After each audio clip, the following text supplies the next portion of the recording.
কবর হচ্ছে পরকালের প্রথম স্তর, প্রথম বিপদ। ভাই না জামিন হোক ফাবাদ হাইসরমিন হোক, মানুষ যদি কবরে বেঁচে যায় তাহলে এরপরে যত স্তর আছে সব সহজ হয়ে যাবে। মানুষ যদি কবরে বাঁচতে না পারে তাহলে এরপরে যত স্তর আছে সব আরো কঠিন ও জটিল হয়ে যাবে। কবর যত কঠিন, কিয়ামত তার চেয়ে অনেক বেশি কঠিন। কিয়ামত যত কঠিন, জাহান্নাম তার চেয়ে অনেক অনেক অনেক বেশি কঠিন।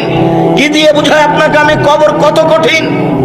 রাসূল সাল্লাল্লাহু আলাইহি ওয়াসাল্লাম বলেন, যখন তাকে কবরে জিজ্ঞাসা করা হবে দ্বীন সম্পর্কে, মুহাম্মদ সাল্লাল্লাহু আলাইহি সাল্লাম সম্পর্কে, ইসলাম সম্পর্কে, সে যদি উত্তর দিতে না পারে, ইয়াদরিবু যারবাতান, এত জোরে তাকে ফেরেশতা মারবেন, ইয়াসিহু সাইহাতান, সে বাপরে মারে করে চিৎকার করবে, ইয়াসমাউ মা বাইনাল মাশরিক ওয়াল মাগরিব ইল্লা সাকালাইন, সারা পৃথিবীর জীবজন্তু, কীট পতঙ্গ, পদার্থ, জড় পদার্থ সব কিছু তার চিৎকার শুনতে পাবে, মানুষ আর জিন শুনতে পাবে না।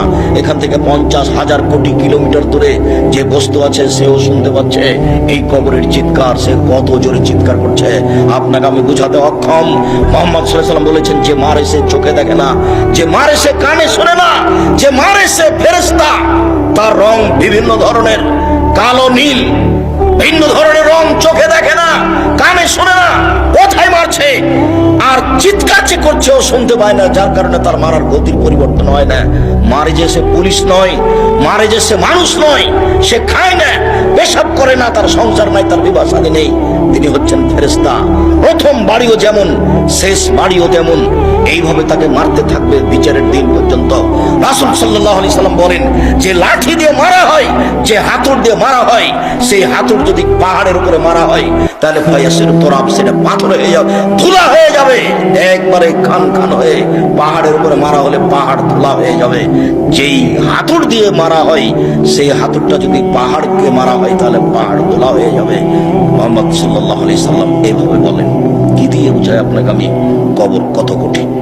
এখানে চিৎকার করছে, তার কণ্ঠ, তার শব্দ শুনতে পাচ্ছে 50,000 কোটি কিলোমিটার দূরে।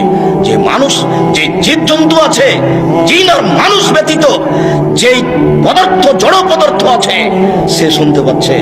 কবরের শাস্তি শুনতে পাচ্ছে গিলাসটা, কবরের শাস্তি শুনতে পাচ্ছে বক্সটা, কবরের শাস্তি শুনতে পাচ্ছে বাল্বটা, কবরের শাস্তি শুনতে পাচ্ছে এই মাইক, সব কিছু শুনতে পাচ্ছে কবরের চিৎকার।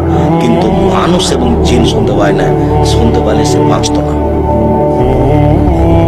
আপনাকে আমি বুঝাতে পারি কবর কি জিনিস।